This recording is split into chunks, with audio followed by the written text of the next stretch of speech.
Hello friends, welcome to pro talent and I am Nitin Parmar. My dear students, आप सबका स्वागत है on this current affair module on 19 July Wednesday. दोस्तों, हमारे इस करंट अफेयर के मॉड्यूल के अंदर we are try to provide you some of the important information and that to you can say to decipher और declutter lot of you can say important news items. आपके सामने आज 9 items हम बात करेंगे। इंडिया का ल्यूनार ओडिसी बड़ा महत्वपूर्ण रहा। ऐसा माना जाएगा कि इस साल की एग्जाम में ये चंद्रयान 3 के बारे में सवाल पक्का है। ठीक है, सिमिलरली इंडिया और फ्रांस के रिलेशन के बारे में we will understand the significance of Bastille Day. I will send a link to you in this against description video description part. There is a link about the significance of Bastille Day. Pakistan China relationship के बारे में बात करेंगे। महासा Amini की death के बाद Iran में moral police वापस आ गई।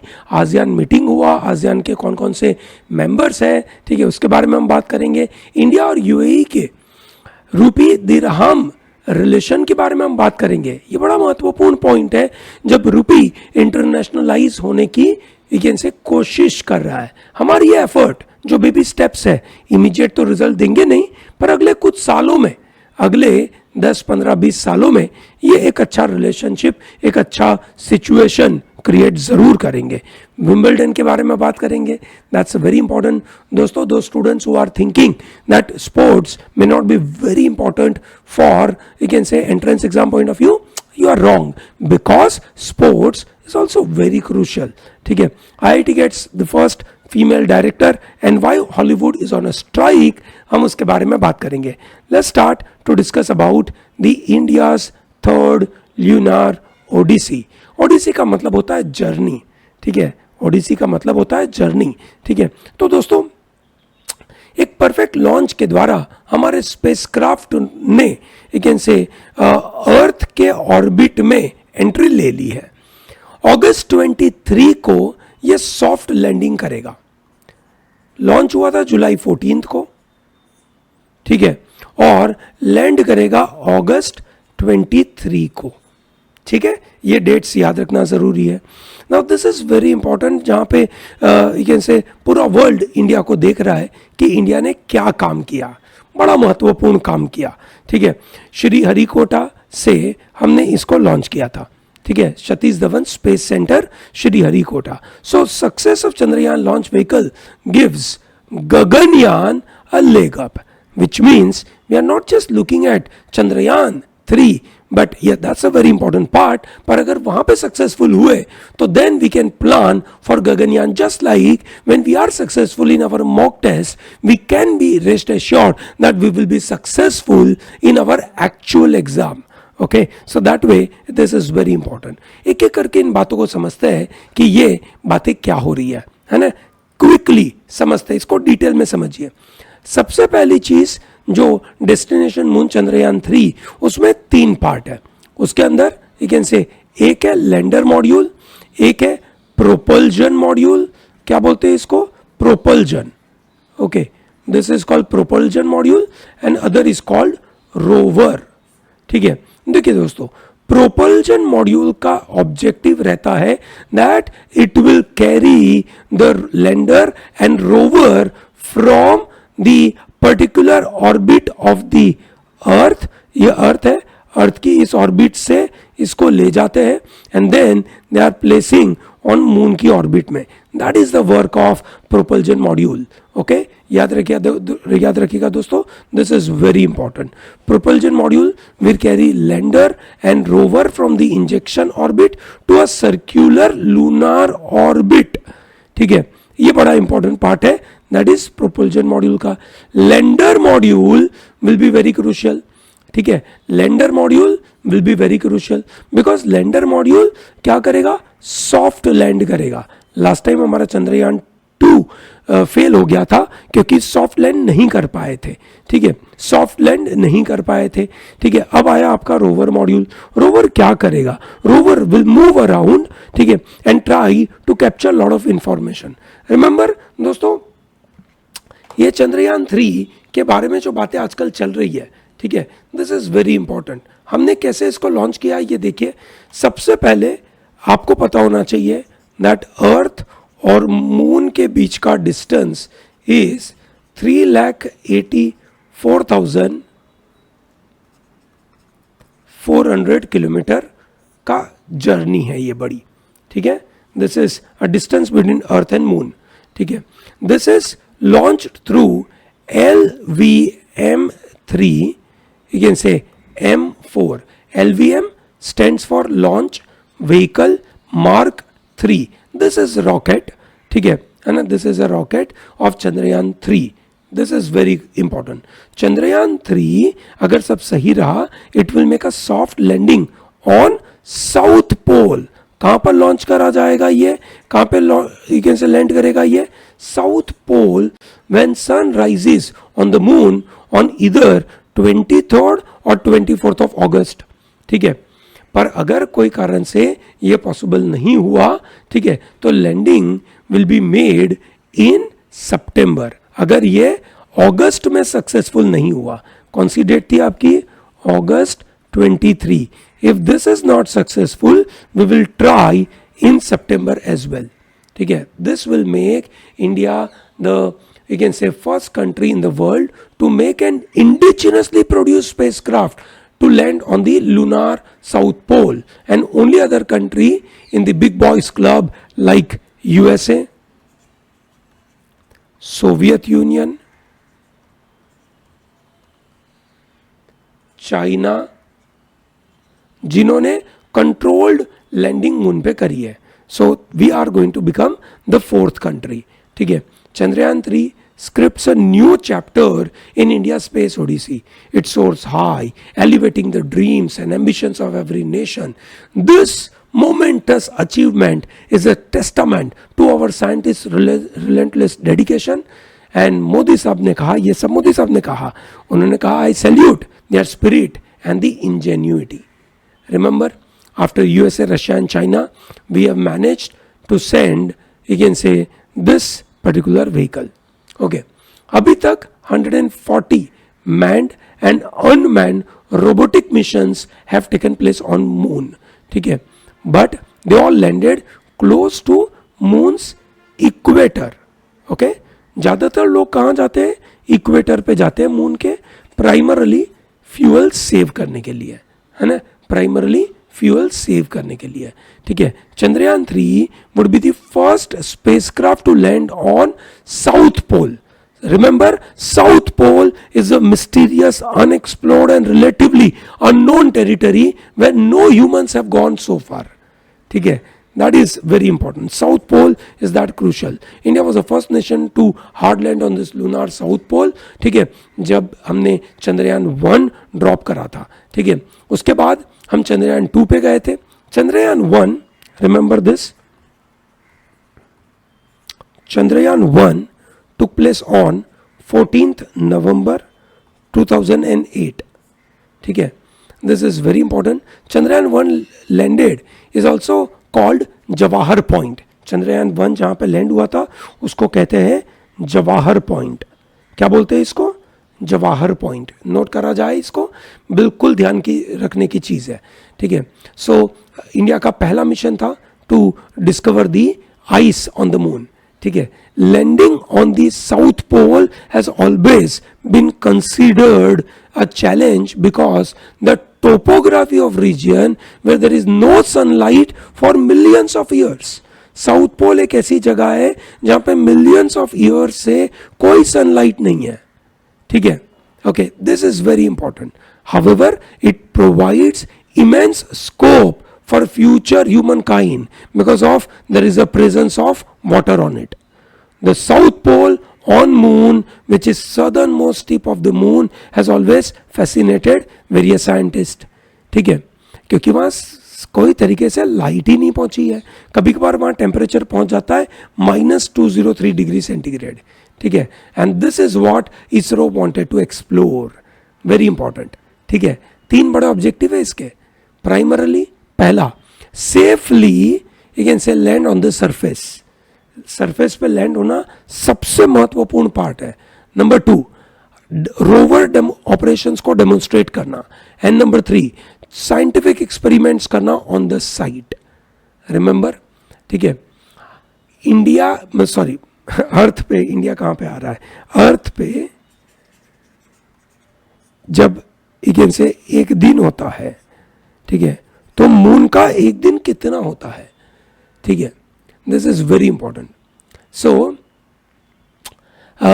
मून का एक दिन, ठीक है ना, मून का एक दिन इज अप्रोक्सीमेटली 29.5 डेज,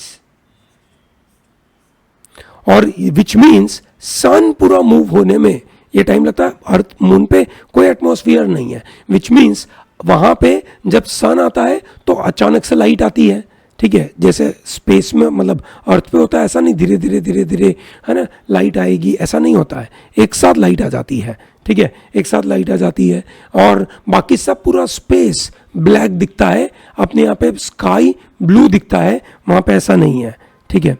दोस्तों सबसे पहला मून पे मिशन भेजने वाला कंट्री था, ठीक है, Soviet union.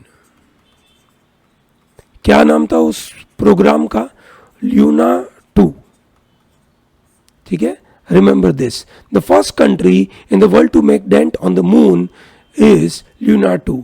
Lunar 2 became the first spacecraft to reach the surface, ठीक है, and it intentionally impacted the moon. This happened in 1959. This is on 13 September. In 1966, Luna 9 became the first spacecraft to achieve controlled soft landing. Remember, Luna 9 became the first spacecraft to develop this soft landing.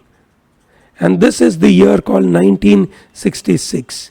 और उसके बाद जो USA ने किया वो था 1969, ठीक है ना. तो सबसे पहला कौन सा था भैया, lunar 2 which is Soviet union, USA का 1969, और ये उसका अपोलो प्रोग्राम था. क्या नाम था उसका, Apollo, not double P, it is only Apollo. China ने रिसेंटली लॉन्च किया था चैंग-ई 5, ठीक है. This is very important because Chang'e 5, ठीक है, landed on the South Pole, and it had those lander, it had those rover, and they gave a lot of information back. Okay, so this is very crucial. Okay, so ये ध्यान रखना जरूरी है, भारत देश के लिए ये एक बड़ा महत्वपूर्ण पार्ट है, ठीक है. Let's move forward and talk about the next event, ठीक है. एक क्विकली अलग अलग तरीके के चंद्रयान मिशंस होते हैं, क्या क्या होते हैं वो समझते हैं. भारत का ये तीसरा अटेम्प्ट है ना, फॉर गोइंग टू मून. पहला वाला था वो ऑर्बिट के लिए था, दूसरा जो था वो सॉफ्ट लैंडिंग करने के लिए था, पर हो नहीं पाया. So this is our second attempt for soft landing, ठीक है. पिछले कुछ सालों में मून पे एक्सप्लोर करना सबका इंटरेस्ट बन चुका है. Different types of moon missions include क्या क्या होते हैं, fly bye, orbiter, impact mission, lander, rover and human missions. What is fly bye, moon के बाजू में से चले जाना, मून के बाजू में से जाना, इज ट्राइंग टू सी कैसा मून दिख रहा है, क्या क्या आजू बाजू की जानकारी है वो कलेक्ट करना, that's called fly bye. Moon के ऑर्बिट में जाते नहीं है. दूसरा होता है ऑर्बिटर, मून के ऑर्बिट में जाना, ठीक है. फिर आता है impact. Luna 2 was an impact mission जो से मून की सरफेस पे इम्पैक्टफुली गिरता है. Then comes lander. Lander is a soft landing. This is very high capabilities are needed.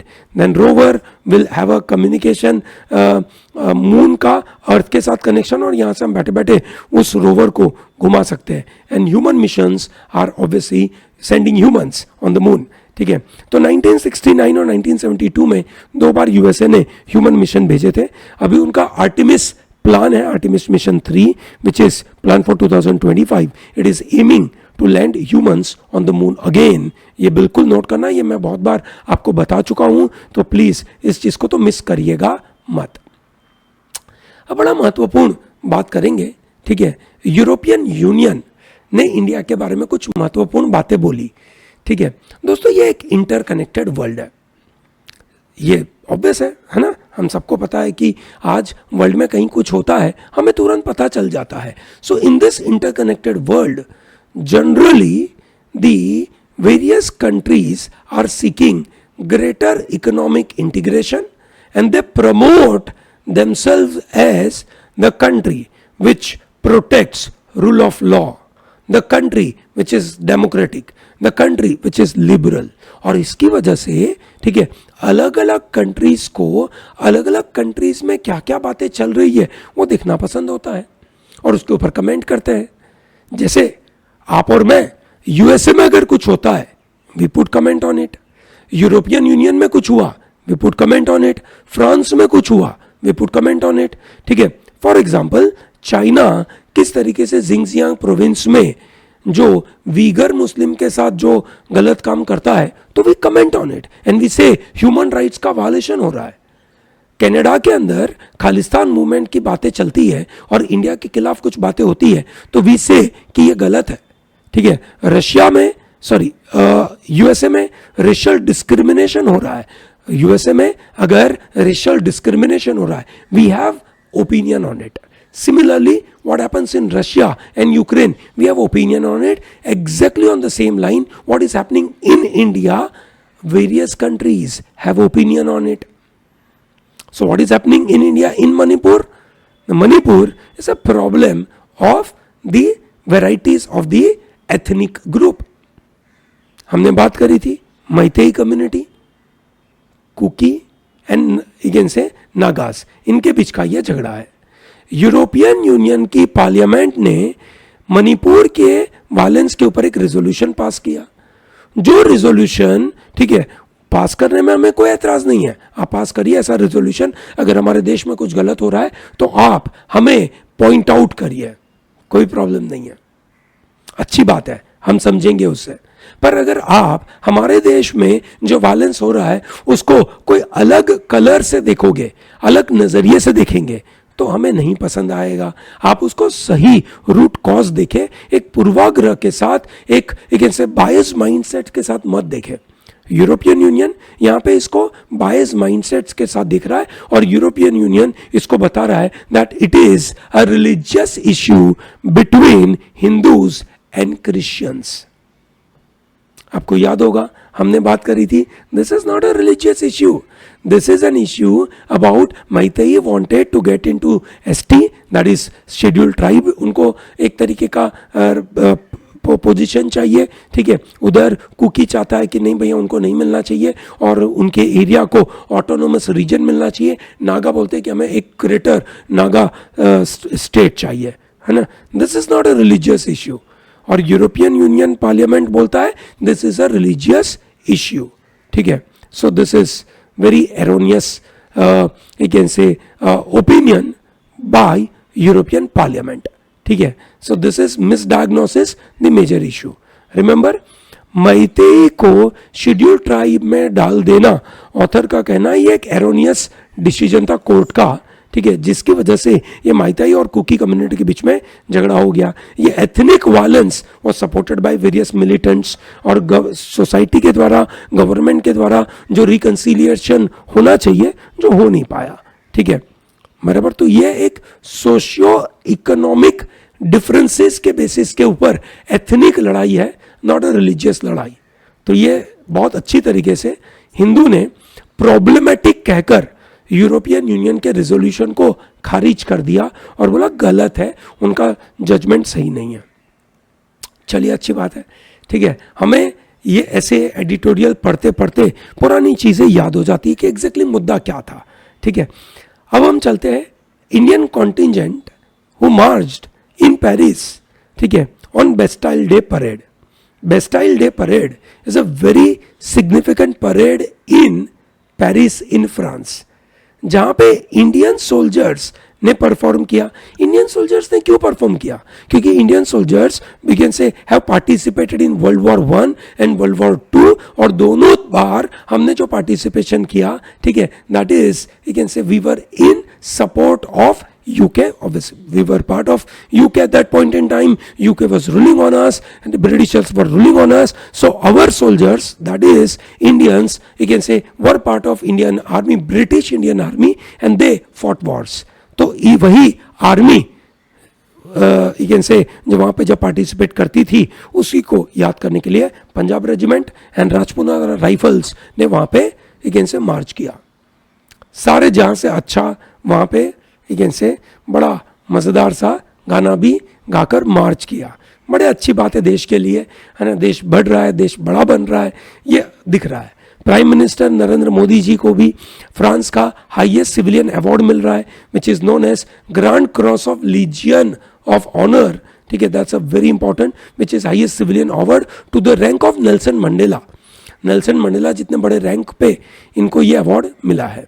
India की 242 मेंबर की ये क्रू थी जिन्होंने मार्च किया फ्रांस के बेस्टाइल डे परेड के दिन. And they saluted the chief guest, and the chief guest was none other than our Narendra Modi. दोस्तों, Bastille day was a very important significant event for French Revolution. ठीक है, क्या डेट पे हुआ था, ये डेट प्लीज मुझे कमेंट सेक्शन में बताइए. The year and the date. Okay, very important. हुआ क्या था? हुआ ये था कि there were, you can say, French Revolution में 3 क्लासेस थे. यस और no? First estate, second estate and the third estate. Okay, the first estate was the king and the nobleman. ठीक है, the second estate was a clergy and the landlords. ठीक है, and the third estate was the laborers, the common man. This common man, ठीक है, they went to Bastille, you can say, मतलब they went to this particular palace. ठीक है, ये जो palace था वहाँ पे प्रिजनर रखे गए थे. Generally those political prisoners were kept there. Common man के मन में यह था कि इस यू कैन से पैलेस के अंदर बहुत सारे वेपन्स हैं and they want to fight against army, because army ने पूरे पेरिस को चारों तरफ से यू कैन से पूरा कवर करके रखा था. And they were any day they were entering, they were planning to enter and attack on the people, ऐसा उनके मन में था. So they went to this place, they stormed this Bastille, Bastille Day 14 जुलाई को इन्होंने इसको अटैक किया. ठीक है, उनको वहाँ से कुछ वेपन्स तो मिले पर बहुत वेपन्स तो नहीं मिले, but that turn out to be very significant event. दूसरे दिन अखबार वालों ने छापा, इस तरीके से ये पूरा फोटोग्राफ उन्होंने बनाया जहाँ पे common man, that is third estate, की ट्यून पे फर्स्ट एंड सेकेंड एस्टेट, है ना, दे वर डांसिंग. मतलब थर्ड एस्टेट के हाथ में सब कुछ आ गया. याद रहे दोस्तों, French Revolution is a very important, you can say, historical event. You should know everything about French Revolution. ठीक है, I am going to give you a link about it जहां पे आप पूरा पढ़ सकते हो बेस्टाइल डे के दिन हुआ क्या था. ठीक है, अब हमारा और फ्रांस के साथ अच्छा रिलेशनशिप है और हमने एक जॉइंट स्टेटमेंट दिया, उसका नाम दिया गया Horizon 2047, 25th anniversary of India France, you can say, strategic partnership towards a century of India-France relationship. ठीक है ना, this is Horizon 2047. अगले 25 सालों में हम फ्रांस के साथ क्या क्या करेंगे, उस तरीके से हमने Horizon 2047 के ऊपर you can say joint communication डाला. इस जॉइंट कम्युनिकेशन का यूनिक पार्ट यह था कि जो राफेल M26 प्लेन हम खरीदने वाले थे उसके बारे में कोई कम्युनिकेशन नहीं है. 3 सबमरीन जो हम लेने वाले थे उसके बारे में कोई कम्युनिकेशन नहीं है. इस बातों को हमने निकाल दिया. ठीक है, और हमने Horizon 2047 में ये बातें करी.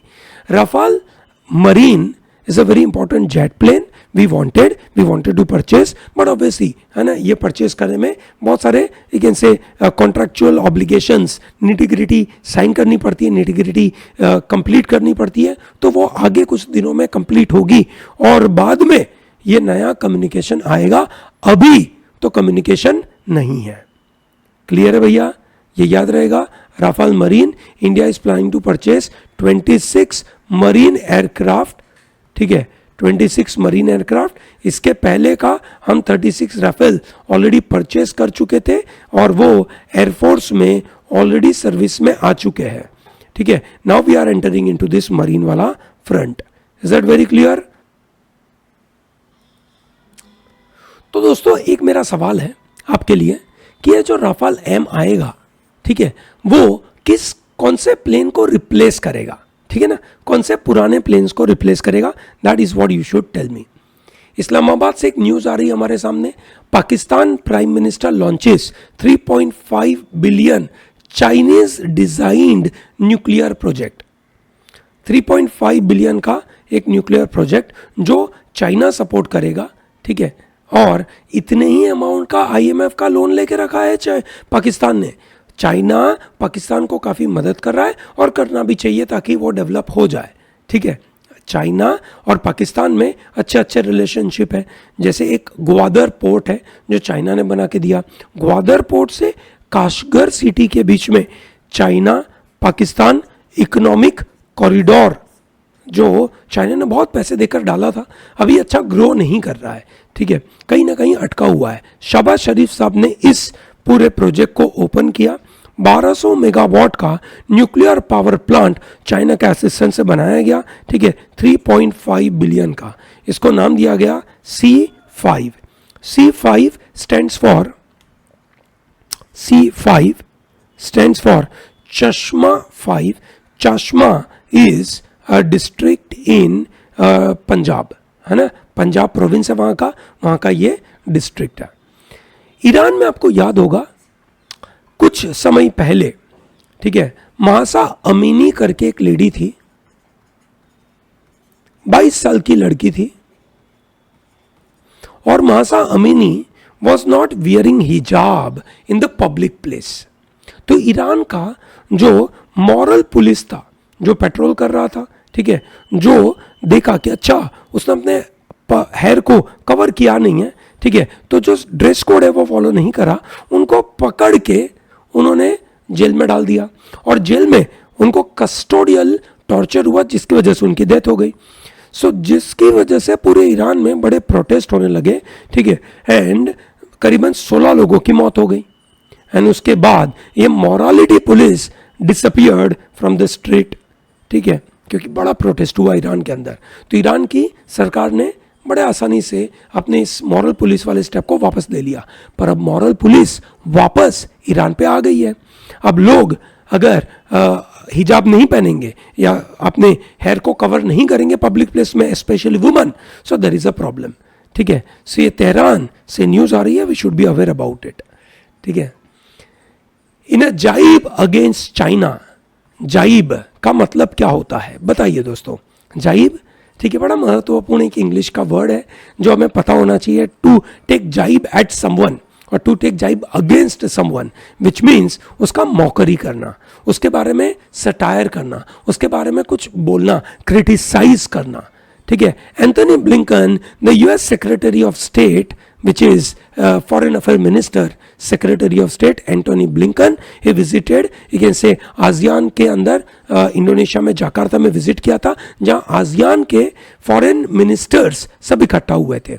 आसियान का फुल फॉर्म है Association of South East Asian Nations, ठीक है, Association of South East Asian Nations, जहां पे उन्होंने कहा कि ये साउथ ईस्ट एशिया में फ्रीडम ऑफ नेविगेशन होना चाहिए in South and East China Sea, and we wanted to maintain peace and stability in Taiwan Strait. अब आपको पता होगा ताइवान के साथ चाइना का पंगा है। ताइवान स्ट्रेट पीसफुल नहीं है, चाइना ताइवान को अपना ही देश मानता है और उसके ऊपर उस ताइवान स्ट्रेट को कंट्रोल करके बैठा हुआ है, ठीक है। So they are using the method of coercion. सबसे पहले ये समझ लेते कि आसियान के कंट्रीज कितने हैं। There are total 10 countries. कौन कौन से हैं आपके बाजू में? Myanmar, then Thailand, Cambodia, Vietnam and Laos and Malaysia. ये एक ग्रुप ऑफ कंट्रीज हो जाएंगे एक जगह पे। देन कम्स सिंगापुर, सबसे बड़ा इनमें Indonesia, Brunei दारुसलम and Philippines. China इसका पार्ट नहीं है, इंडिया उसका पार्ट नहीं है, पर आसियान, अब आप इसको नोट करिए, ये इंपॉर्टेंट एरिया है जो साउथ चाइना सी, ईस्ट चाइना सी में ये आता है, ठीक है। ओके, इसके अंदर आप देखिए कौन कौन सी जगह आई, Thailand, Myanmar, Laos, Cambodia, Vietnam, Malaysia, ठीक है। इधर आपका हो गया फिलीपींस, इधर हो गया आपका इंडोनेशिया। ये पूरे एरिया आते हैं आसियान में, which means they have lot of interest in this South China Sea, इसमें उनको बड़ा इंटरेस्ट है। पर इस साउथ चाइना सी में ये जो लाइन आपको दिख रही है रेड कलर की, 9 डैश दिख रही है ना, that is popularly known as 9 dash lines. क्या बोलते हैं इसको, 9 डैश लाइंस। इस 9 डैश लाइंस को चाइना बोलता है हिस्टोरिकली हमारी जगह है, and they are not following that UNCLOS, United Nation Convention on Law over the seas, उनको उससे कोई लेना देना नहीं है। एंड जैसे ये मेरा है area, this is what they are saying. And there are various islands, that is Prata Island, Senakaku Island, Paracel, Spratly, Scarborough, ठीक है। ये जो आइलैंड है, उन आइलैंड के ऊपर भी चाइना बोलता है हमारा रीजन है, इंक्लूडिंग ऑन ताइवान, ठीक है। तो ये सब वो बोलता है मेरा एरिया है।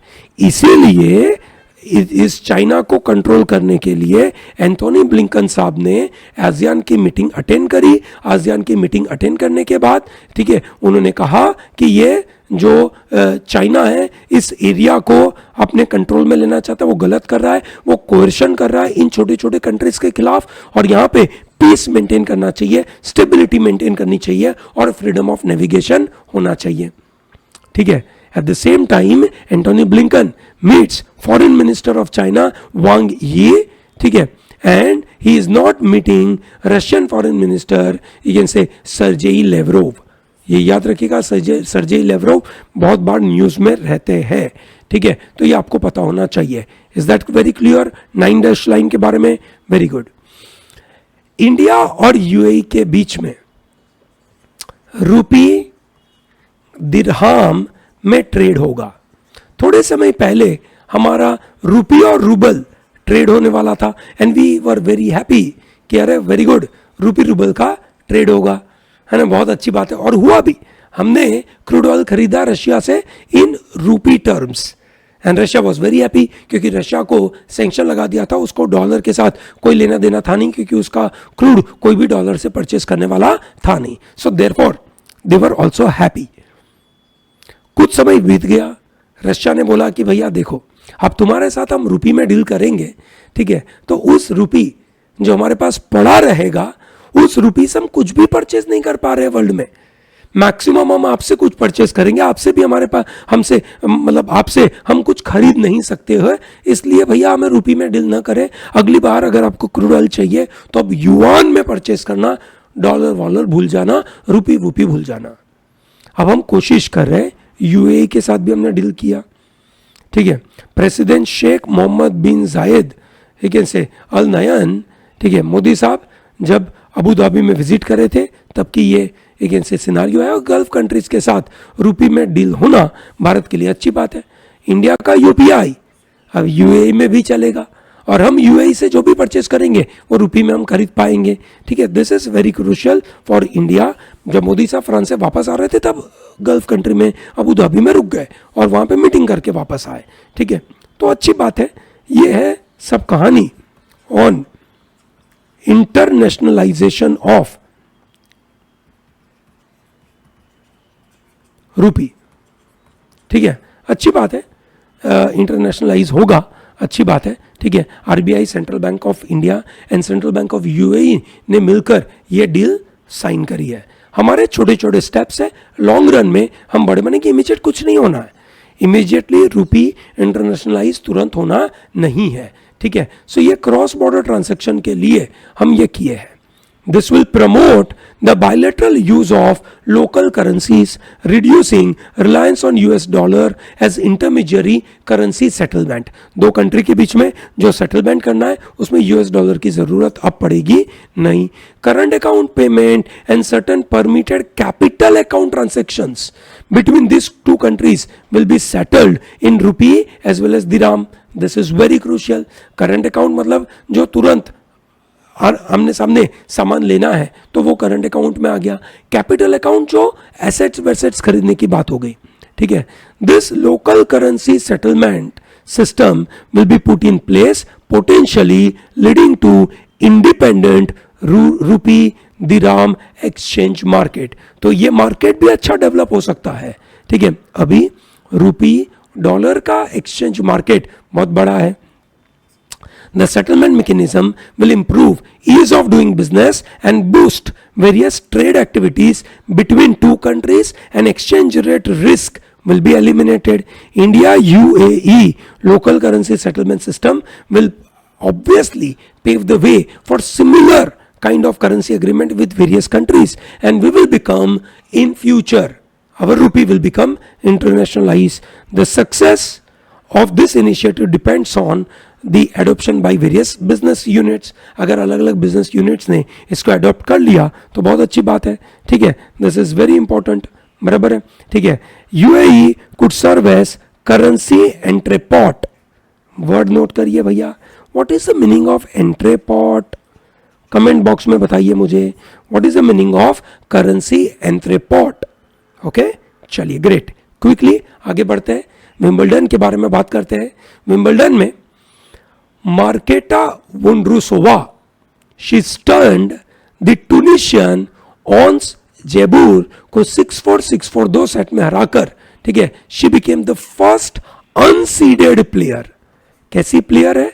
अनसीडेड. सीड का मतलब होता है रैंक. तो टेनिस में जनरली रैंक दिया जाता है और लोग रैंक वाले लोग खेलते हैं. जनरली पहले 32 रैंक वाले लोग विंबलडन खेलने आते हैं. उसमें कुछ से वाइल्ड कार्ड एंट्री होती है, जिसमें से ये Marketa Vondrousova got the wild card entry. Marketa Vondrousova was the first से unseeded woman to win Wimbledon in the open era. ठीक है. That is third Czech woman. She is from Czech Republic. ठीक है. and she is from Czech Republic and वहां से ये जीत के आई है. उन्होंने हराया, किनको हराया? टूनिशिया से आने वाली, ठीक है, ओन्स जेबूर को हराया. मार्केटा वोंड्रुसोवा जब फाइनल में पहुंची तो उससे पहले सेमीफाइनल में उन्होंने यूक्रेन की से स्वेतलाना को हराया था. ठीक है. सो शी से डिफीटेड स्वेतलाना. और male final took place between से Carlos Alcaraz, he is from Spain, and he defeated the Novak योकोविक. नोवाक योकोविक इज फ्रॉम सर्बिया. ठीक है. काफी महत्वपूर्ण मैच हुई थी. बड़ी से लंबी मैच चली. ठीक है. टोटल ये 5 सेट में मैच चली.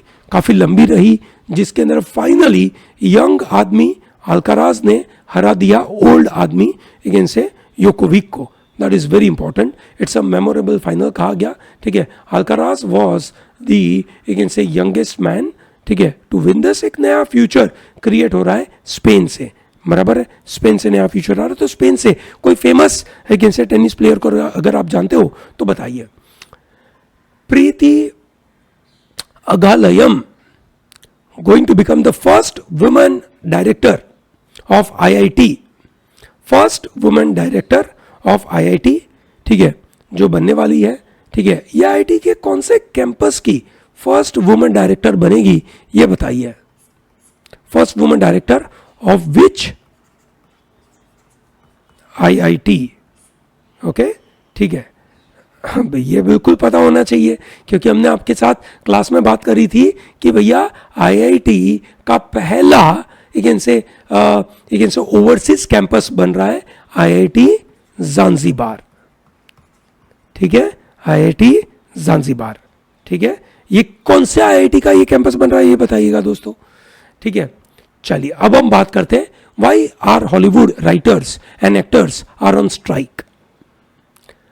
देखिए दोस्तों, पुराने समय में जब मूवीज बनाई जाती थी, ठीक है, मूवीज बनने के टाइम पे एक जो कॉस्ट है लोगों की काम करने की, ठीक है, वो कॉस्ट राइटर्स को, एक्टर्स को दी जाती थी कि भैया लो आपके खर्चा, हम आपको पैसा दे रहे हैं. और उसके बाद मूवी बनाई गई. फिर मूवी से अगर ज्यादा अर्निंग हुई, मूवी से अगर ज़्यादा अर्निंग हुई तो वो अर्निंग में से, उन प्रॉफिट में से कुछ percentage goes to writers, actors and various other people, ठीक है, ताकि लोगों को मोटिवेशन रहे, क्रिएटिविटी बरकरार रहे, अच्छे से काम कर पाए, ठीक है। तो ये पुराने ज़माने का सिस्टम था। मूवीज़ हिट हुई या से फ्लॉप हुई वो आसानी से पता चल जाता था, से क्योंकि मतलब कितने लोग देखने आए, कितना पैसा मिला, ये आसानी से बॉक्स ऑफिस से पता चलता था। Now in the era of OTT, over the top, ठीक है, OTT की प्लेटफॉर्म के ऊपर कौन सी मूवी हिट हो रही है, कौन सी फ्लॉप हो रही है, वो पता नहीं चल रहा है। बहुत सारी मूवीज बन रही है, ठीक है, ओवरऑल बिजनेस बड़ा बन रहा है, पर उसके सामने writers, actors are not getting money because they are not able to get information कि क्या मूवी सक्सेसफुल हुई या नहीं, और इसकी वजह से they are earning is not growing. तो 14 जुलाई से Hollywood actors and writers are on strike, and ये शटडाउन की वजह से it is going to be a huge impact on varieties of the upcoming movies, ठीक है, and we will be getting lot of trouble in the next few days. Trouble किस बात का? OTT platform के अच्छे मूवीज आएंगे नहीं, web series आएगी नहीं, आपको और मेरे को देखने में मजा आएगा नहीं। ऐसा नो, अच्छी बात है भैया, नहीं देखेंगे, है ना। दिसंबर में एग्जाम आ रही है भैया अपनी, इज दैट वेरी क्लियर? समझ में आया ना क्या हुआ? चलिए ग्रेट। तो OTT प्लेटफॉर्म की वजह से ये पूरा स्ट्राइक हो रहा है। ऑब्वियसली आर्टिफिशियल इंटेलिजेंस भी इन्वॉल्व हो रही है, तो उसकी वजह से भी राइटर्स बोल रहे हैं कि नहीं नहीं भैया हटाओ, आर्टिफिशियल इंटेलिजेंस नहीं चाहिए, हम ही चीज़ें लिख के आपको देंगे। पर टेक्नोलॉजी के सामने तो क्या ही लड़ाई करें, ठीक है। पर जो पैसों की लड़ाई है वो वाजिब है, इकोनॉमिक लड़ाई है वो वाजिब है। Is that very clear? Great. चलिए, I hope this is very clear. आज का सेशन पसंद आया होगा। अगर आपको ये वीडियो पसंद आए, ये सेशन पसंद आता है तो लाइक जरूर करें, चैनल को सब्सक्राइब जरूर करें, and tell to large number of people to be part of Pro Talent. Okay, thank you and all the best.